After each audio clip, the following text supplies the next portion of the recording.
بسم اللہ الرحمن الرحیم۔ معزز ناظرین، السلام علیکم۔ آپ دیکھ رہے ہیں یوسف محمدی یوٹیوب چینل۔ جیسا کہ ویڈیو کے ٹائٹل میں بتایا گیا کہ آخر ہندوؤں کے ہاں گائے کو اتنا معزز کیوں تصور کیا جاتا ہے، حالانکہ گائے بھی باقی جانوروں کی طرح ایک جانور ہے، لیکن ہندوازم میں اسے خاصی اہمیت کیوں حاصل ہے، اور ہندوازم میں باقی تمام جانوروں کو پس پشت ڈال کر محض گائے کو ہی کیوں مقدس مقام دیا گیا ہے، حالانکہ گائے والی تمام خصوصیات بھینس میں بھی بھرپور طریقے سے پائی جاتی ہیں، لیکن بھینس کو ہندوازم میں کوئی خاصا مقام حاصل نہیں ہے۔ ان تمام باتوں کے پیش نظر یہاں پر ایک بہت اہم سوال جنم لیتا ہے کہ آخر ہندوؤں میں گائے ہی کو کیوں اتنا مقدس مقام دیا جاتا ہے، اور ہندو مت گائے کو اپنی ماں تصور کرتا ہے، آخر کیوں؟ تو چلتے ہیں پھر اپنی ویڈیو کی طرف، لیکن اس سے پہلے نئے آنے والے دوست میرے چینل یوسف محمدی کو سبسکرائب کر دیں، اور اگر آپ فیس بک پر دیکھ رہے ہیں تو اسے فالو کر دیں تاکہ ہر آنے والی نئی ویڈیو آپ تک بآسانی پہنچ سکے۔ ناظرین، ہندو گائے کی تعظیم حد سے زیادہ کرتے ہیں، اور ہندوازم کا ہر فرقہ گائے کی حفاظت اور عظمت میں متحد ہے۔ ہندو گائے کی محبت میں اس قدر اندھے ہو چکے ہیں کہ وہ اس کا پیشاب اور گوبر تک کھاتے پیتے ہیں، اور گائے کا پیشاب اور گوبر مقدس جاننے کے علاوہ اسے کئی بیماریوں کا علاج بتاتے ہیں۔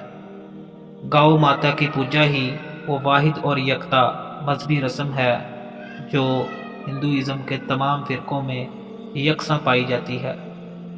ہندوازم کے تمام فرقوں کے ہاں گیتا گنگا سے زیادہ گاؤ کو خاصی اہمیت دی جاتی ہے۔ ناظرین، ہندوؤں کا عقیدہ ہے کہ گائے کے سینگوں میں دیوتا جمع ہوتے ہیں۔ دراصل آج سے ہزاروں سال پہلے ہندوازم میں گائے کے سینگوں پر سونے کے 2 خول چڑھا کر، اور گائے کے پیروں میں چاندی کے خول چڑھا کر، اور گائے کی پشت پر ایک چاندی کا پترا بنا کر رکھتے تھے، پھر اس پر جولیں ڈال کر اس کی پوجا کرتے تھے، اور پھر یہ برہمن کو دام کر دی جاتی تھی۔ ہندوازم میں اسی گائے سے منسلک ایک خاص مذہبی رسم کی جاتی ہے جس کو پنج گو کا نام دیا جاتا ہے۔ اس میں گائے کے گوبر، پیشاب، دودھ، دہی اور گھی کو ملا کر ایک خاص چیز بنائی جاتی ہے۔ یہ چیز ہندوازم میں سب سے زیادہ مقدس اور پاکیزہ سمجھی جاتی ہے۔ ناظرین، آج گائے کی پوجا کرنے والے اور اس کے نام پر انسانوں کی جان لینے والے ہندو کبھی خود بھی گائے کی جان لینے میں عار محسوس نہیں کیا کرتے تھے، اور قدیم ہندوستان میں تو گائے کا گوشت کھانا ایک عام بات تھی، لیکن پھر کچھ خاص عوامل نے گائے کو مقدس بنا دیا اور اس کی پوجا بھی کی جانے لگی۔ یہ بات بیک وقت دلچسپ اور افسوسناک ہے کہ ہندوؤں نے محض مادی وجوہات کی بنا پر گائے کی پرستش کا آغاز کر دیا، اور اس کا گوشت کھانے والوں کو قتل کرنے کی حد تک بڑھ گئے۔ دھیرے دھیرے گائے کا گوشت کھانا مہنگا ثابت ہونے لگا، تو آہستہ آہستہ یہ رواج بڑھنے لگا کہ گائے کو ہلاک کرنے کو گناہ قرار دے دیا جائے۔ قدیم ہندوستان کے لوگ گائے سے دودھ حاصل کرتے، اس کا مکھن استعمال کرتے، اور اس کے گوبر سے اپلے بنا کر ایندھن کے طور پر استعمال کرتے تھے، لہٰذا آہستہ آہستہ انہیں احساس ہونے لگا کہ گائے کو ہلاک کرنا ان کے لیے مالی طور پر نقصان دہ ثابت ہوتا ہے۔ مزید یہ کہ سن عیسوی کے آغاز تک یہ روایت بھی پیدا ہو چکی تھی کہ گائے کو برہمن ذات کے مذہبی پیشواؤں کو تحفے کے طور پر پیش کیا جاتا تھا، اور برہمن بھی نہیں چاہتے تھے کہ گائے کو ہلاک کرنے کا رواج زیادہ پھیلے پھولے، لہٰذا 10ویں صدی عیسوی کے آغاز تک برہمنوں کی تعلیمات اور لوگوں کے اپنے مالی، معاشی اور سماجی مسائل کی وجہ سے گائے کو ہلاک کرنا ایک بہت بڑا گناہ قرار پا چکا تھا، اور لوگوں نے اس کی اہمیت کو آہستہ آہستہ پوجا کی صورت میں تبدیل کرنا شروع کر دیا تھا۔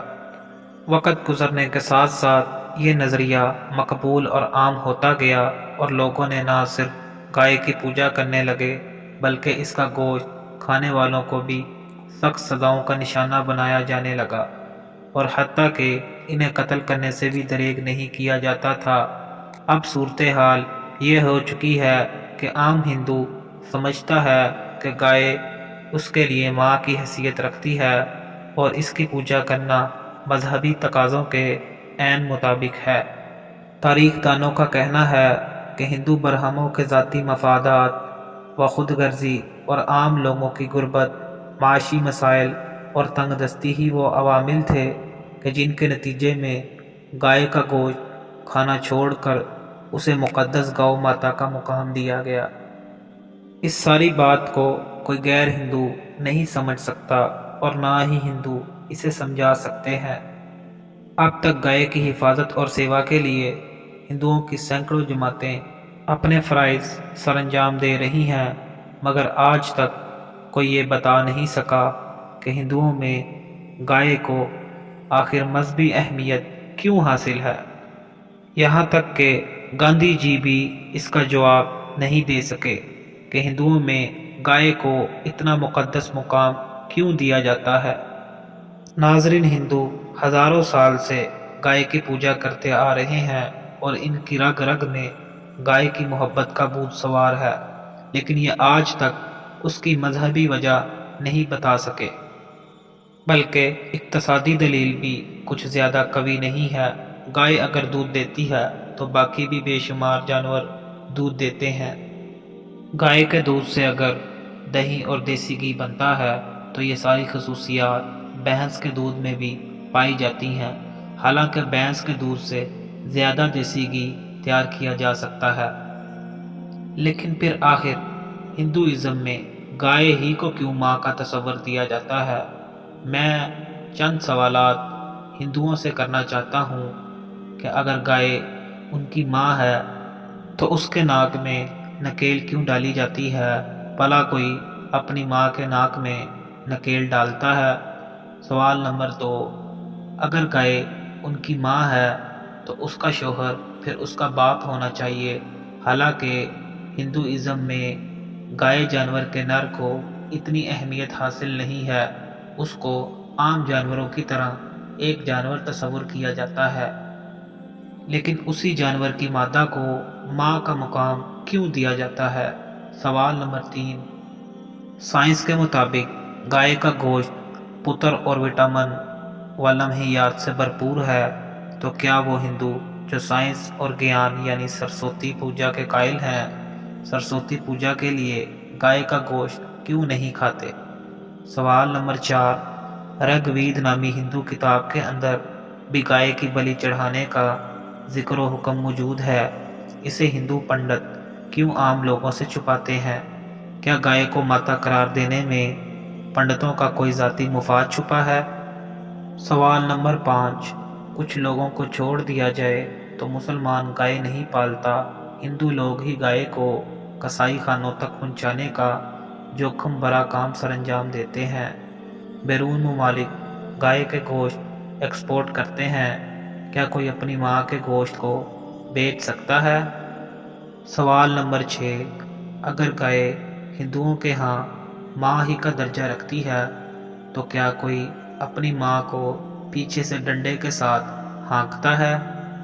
یہ سارے سوال ہر ہندو کے ذہن میں پہلے سے موجود ہیں۔ میں اپنے ہندو دوستوں کو دعوت فکر دیتا ہوں، مزید ایسے کی ویڈیوز دیکھنے کے لیے میرا چینل یوسف محمدی سبسکرائب کریں۔ ملتے ہیں پھر اگلی ویڈیو میں، تب تک کے لیے اللہ حافظ۔